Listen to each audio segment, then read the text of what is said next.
안녕하세요. 삶의 지혜와 깊은 울림을 나누는 시간입니다. 우리는 모두 마음 한편에 이런 갈망을 품고 살아갑니다. 하나님께 사랑받고 싶다. 그분 앞에서 올바른 사람으로 인정받고 싶다는 소망 말입니다. 그래서 우리는 노력합니다. 더 완벽해지기 위해 애쓰고 선한 일을 쌓아 그 사랑을 얻어내려 합니다. 하지만 진실은 우리의 어떤 노력으로도 그 기준에 도달할 수 없다는 것입니다. 오늘 말씀을 듣기 전에 잠시 여러분께 부탁드립니다. 이야기가 여러분의 마음에 와닿는다면 좋아요와 구독으로 저희에게 큰 힘을 실어주세요. 여러분의 작은 움직임이 이 은혜의 메시지를 더 많은 이웃에게 전하는 아름다운 통로가 됩니다. 이 말씀을 나누는 모든 분들의 삶에 하나님의 평강이 가득하기를 기도합니다. 자, 그렇다면 우리의 노력 너머에 있는 하나님의 유일한 해답은 무엇일까요? 바로 은혜입니다. 하나님께서는 우리가 삶의 모든 영역에서 그분이 주시는 참된 자유를 경험하기를 원하십니다. 오늘 우리는 갈라디아서 말씀을 통해 어떻게 우리의 필사적인 노력을 내려놓고 하나님을 향한 온전한 신뢰로 나아갈 수 있는지 함께 탐색해 보고자 합니다. 우리를 창조하신 목적 그대로 온전한 모습으로 빚어가시는 하나님의 놀라운 은혜에 의지하는 법을 배우는 귀한 시간이 되기를 바랍니다. 저는 지난 몇 년간 한 가지 사명을 가지고 사람들의 생각에 작은 변화를 일으키고자 노력해왔습니다. 그것은 바로 성경을 그저 읽는 것에서 연구하는 것으로 나아가자는 제안입니다. 우리는 늘 이런 말을 듣습니다. 성경을 읽어야 합니다. 물론 옳은 말입니다. 성경을 읽는 것은 대단히 중요하고 좋은 일입니다. 하지만 우리 대부분은 가능한 한 빨리 많은 분량을 읽어내려는 경향이 있습니다. 마치 정복해야 할 과제처럼 말이죠. 오늘 몇 장을 읽었는지에 따라 스스로에 대한 만족감이 달라지기도 합니다. 하지만 하나님께서는 우리가 얼마나 많이 읽었는지에는 관심이 없으십니다. 그분이 진정으로 관심을 가지시는 것은 우리가 무엇을 배웠는가입니다. 우리가 말씀을 배우고 그것을 삶에 간직하는 유일한 길은 그저 스쳐 지나가듯 읽는 것이 아닙니다. 하루의 의무를 다했다는 생각으로 책장을 넘기는 것이 아니라 깊이 연구하고 묵상하는 것입니다. 예를 들어 로마서 12장 한 장 안에는 무려 12가지의 다른 교훈이 담겨 있습니다. 아마 한 구절 한 구절 시간을 들여 곱씹어보고 거기서 배우는 것들을 직접 노트에 적어보지 않는 한 이 사실을 결코 알지 못할 것입니다. 그래서 저는 성경 각 권의 말씀을 깊이 있게 탐구하는 시간을 갖고 있습니다. 오늘과 내일 우리는 갈라디아서의 첫 3장을 함께 공부할 것입니다. 서두르지 않고 천천히 시간을 가질 겁니다. 여러분은 훌륭한 성경학도가 되어 아주 귀한 교훈들을 배우게 될 것입니다. 그리고 하나님의 은혜로 저는 여러분이 신약의 가장 기초적이고 핵심적인 교리를 이해하도록 돕고 싶습니다. 그것은 바로 우리는 행위가 아닌 오직 은혜로 구원받는다는 진리입니다. 우리 스스로를 구원하기 위해 우리가 할 수 있는 일은 아무것도 없습니다. 아마 대부분 이 사실은 알고 계실 겁니다. 하지만 우리가 자주 놓치는 또 다른 중요한 사실이 있습니다. 바로 우리가 구원받은 것과 똑같은 방식으로 살아가야 한다는 것입니다. 하나님은 우리가 단지 믿음으로 그리스도를 영접하는 것에서 그치지 않고 믿음으로 살아가는 삶을 원하십니다.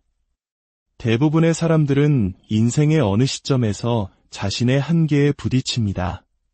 그리고 스스로의 힘으로는 천국에 갈 수 없다는 사실을 깨닫게 되죠. 바로 그때 하나님이 필요하다는 것을 인정합니다. 그래서 잠시나마 자신의 노력을 포기하고 예수님을 삶의 주인으로 초대합니다.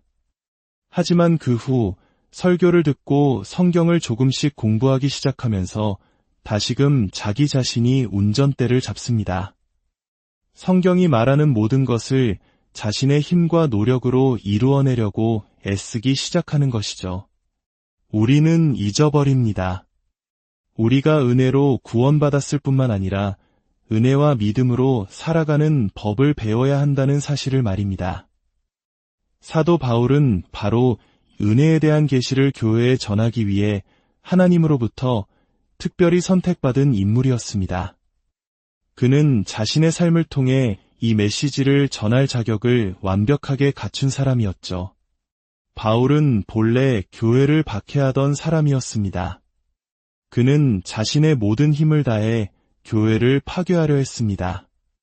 스데반이 돌에 맞아 순교할 때 그 현장에 있었고 그리스도인들을 잡아오게 가두는 일을 기쁨으로 여겼습니다.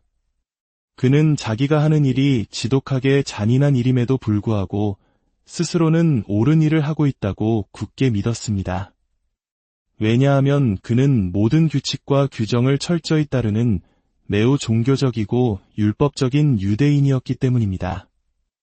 그는 자신이 율법을 완벽하게 지킨다는 사실에 대해 큰 자부심을 가지고 있었습니다. 그러나 하나님께서는 다마스쿠스로 가던 길 위에서 그를 만나주셨습니다. 하나님은 그에게 자신을 드러내셨고 바울은 인생을 송두리째 바꾸는 경험을 하게 됩니다. 말에서 떨어지고 눈을 멀게 하는 강렬한 빛을 보았으며 며칠 동안 말도 할 수 없었습니다. 그리고 하나님께서는 계시를 통해 그에게 복음을 전하라는 사명을 주셨습니다. 그 복음은 바로 은혜의 복음이었습니다. 여러분, 무언가를 직접 경험한 사람보다 더 그 메시지를 잘 전할 수 있는 사람이 있을까요? 바울은 자신이 얼마나 자격 없는 죄인이었는지를 뼈저리게 체험했습니다. 그리고 바로 그렇기 때문에 은혜를 가장 절실하게 이해할 수 있었습니다. 은혜는 하나님의 선하심을 받을 자격이 전혀 없는 사람들을 위한 것이기 때문입니다. 은혜는 하나님의 호의입니다. 하지만 단순히 자격 없는 자에게 베푸시는 호의라는 말로만 그쳐서는 안 됩니다. 은혜는 하나님의 호의일 뿐만 아니라 하나님께서 우리에게 하라고 명하신 일들을 해낼 수 있도록 우리에게 주어지는 성령님의 능력입니다. 우리는 육체의 노력이나 발버둥 혹은 단순히 강한 의지나 자제력만으로는 하나님의 뜻을 이룰 수 없습니다. 물론 이런 것들도 중요하고 필요합니다. 하지만 예수님께서는 분명히 말씀하셨습니다. 나를 떠나서는 너희가 아무것도 할 수 없음이라 아무것도 할 수 없다고 하셨습니다. 한번 상상해 보세요. 여러분이 하는 모든 일을 단 하나도 빠짐없이 온전한 믿음으로 믿음 안에서 행한다면 여러분의 삶이 어떻게 변할지 말입니다. 아마 우리가 아침에 눈을 떴을 때 가장 먼저 해야 할 가장 강력한 기도는 바로 이 한마디일 것입니다. 주님, 도와주세요. 정말입니다. 우리 삶에서 하나님의 도움이 필요하지 않은 영역은 단 한 군데도 없습니다. 모든 일에 아주 사소한 일에서부터 가장 큰 일까지 그분의 도움이 필요합니다. 그러니 하루 종일 이렇게 기도하는 습관을 들여보세요. 예수님, 도와주세요. 저를 도와주세요. 내가 무엇에 도움이 필요한지 구체적으로 알지 못해도 괜찮습니다. 그저 믿으세요. 우리에게는 도움이 필요하다는 사실을 말입니다. 갈라디아서의 핵심은 우리가 율법으로부터 자유롭게 되었으며 이제는 은혜 아래에서 살아간다는 것입니다. 구약시대의 유대인이었다면 이 말이 얼마나 혁명적인지 아마 온몸으로 이해했을 겁니다. 하나님께서는 그들이 지킬 수 없다는 것을 아시면서도 율법을 주셨습니다. 궁극적으로 그들이 스스로의 한계를 깨닫고 도움이 필요하다는 사실을 인정하게 하기 위함이었습니다. 저는 이것을 할 수 없습니다. 주님이 저에게 살라고 하시는 이 삶을 제 힘으로는 살아낼 수 없습니다. 이 모든 율법을 지킬 수 없습니다. 율법 아래에서는 모든 것을 다 지키다가도 단 하나를 어기면 모든 것을 어긴 죄인과 같았습니다. 얼마나 절망적이었을까요? 하지만 그들은 이 모든 율법을 지키기 위해 정말 열심히 노력했습니다. 그리고 여기서 오늘날 우리 교회와 성도들의 삶에서도 나타나는 문제가 발생합니다. 율법을 잘 지켜낸 사람들은 영적인 교만에 빠지기 쉽습니다. 예를 들어 매주 일요일 교회에 빠지지 않고 출석하는 사람은 1년에 서너 번 교회에 나오는 사람보다 자신이 더 낫다고 느낍니다. 매년 성경을 일독하는 사람은 하루에 한 장 정도 읽는 사람보다 자신이 더 영적이라고 생각합니다. 우리는 이 영적 교만을 정말 조심해야 합니다. 하나님께서 우리를 역겹게 여기시는 것 중에 우리가 다른 사람보다 낫다고 생각하는 것보다 더한 것은 없을 것입니다. 사실 우리가 하는 모든 선한 일은 하나님이 주신 은혜로 가능한 것인데도 우리는 어리석게 그 공로를 자기 자신에게 돌립니다. 그리고 이것이 우리를 얼마나 큰 문제에 빠뜨리는지 모릅니다. 최근 몇 년간 교회 안에서 은혜에 대한 가르침이 다시 강조되고 있습니다. 교회의 역사를 연구해보면 시대마다 특별히 강조되는 가르침이 있다는 것을 알 수 있습니다. 이것은 좋은 현상입니다. 왜냐하면 우리가 아무리 어떤 진리를 굳게 믿고 있어도 시간이 지나면 그것이 우리 삶에서 희미해질 수 있기 때문입니다. 그럴 때마다 하나님께서는 다시 찾아오셔서 우리에게 재교육을 시켜주실 필요가 있습니다. 하지만 좋은 것이 항상 좋게만 머무르는 것은 아닙니다. 우리 그리스도인들은 길의 양옆에 있는 도랑에 빠지지 않고 균형을 잡는 것을 참 어려워하는 것 같습니다. 수십 년 전 성결 운동이 있었습니다. 정말 훌륭했죠.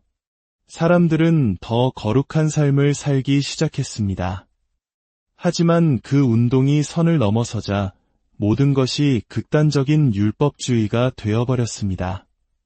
갑자기 아무것도 할 수 없게 되었습니다. 화장을 할 수 없고 머리를 자를 수도 없고 춤을 춰서도 안 되고 파티에 가거나 영화를 보는 것도 금지되었습니다. 안 돼, 안 돼, 안 돼, 이런 삶을 누가 오래 견딜 수 있을까요? 아마 그런 교회에서 자란 젊은이들이나 심지어 여러분 중 일부는 그런 경험 때문에 오히려 하나님께 더 가까이 가는 것이 아니라 하나님에게서 등을 돌렸을지도 모릅니다. 그리스도인이 된다는 것이 평생 어떤 즐거움도 누릴 수 없는 삶이라고 느꼈기 때문이죠. 1960년대와 70년대의 말씀과 믿음 운동은 번영에 대한 가르침을 많이 강조했습니다. 저는 그 운동을 통해 제 삶이 강력하게 변화되는 것을 경험했기에 하나님께 감사드립니다. 저는 은혜로 구원받는다는 것은 알았지만 구원 외에 다른 어떤 것을 위해 믿음을 사용하는 법에 대해서는 전혀 몰랐습니다. 믿음은 하나님이 주신 강력한 힘이며 우리 삶에서 사용하고 풀어놓아야 하는 것입니다. 하지만 이 가르침들 역시 균형을 잃었습니다. 믿음에 대한 가르침이 균형을 잃자 삶에 문제가 생기는 모든 원인이 믿음이 부족해서라는 결론으로 이어졌습니다. 만약 당신이 아프면 믿음이 부족한 탓이었습니다. 자녀가 세상을 떠나도 믿음이 부족했기 때문이라고 했습니다. 하지만 그것은 옳지 않습니다. 성경 어디에도 우리가 아무런 고난도 겪지 않을 것이라는 약속은 없습니다. 당신이 얼마나 큰 믿음을 가졌든 상관없이 인생의 어려움을 완전히 피할 수는 없습니다. 예수님께서는 말씀하셨습니다. 세상에서는 너희가 환난을 당하나 담대하라. 내가 세상을 이기었노라. 여러분, 바울이 갈라디아서에서 아주 확고하게 가르치는 것 중 하나는 우리가 진리에서 벗어나는 것을 매우 조심해야 한다는 것입니다.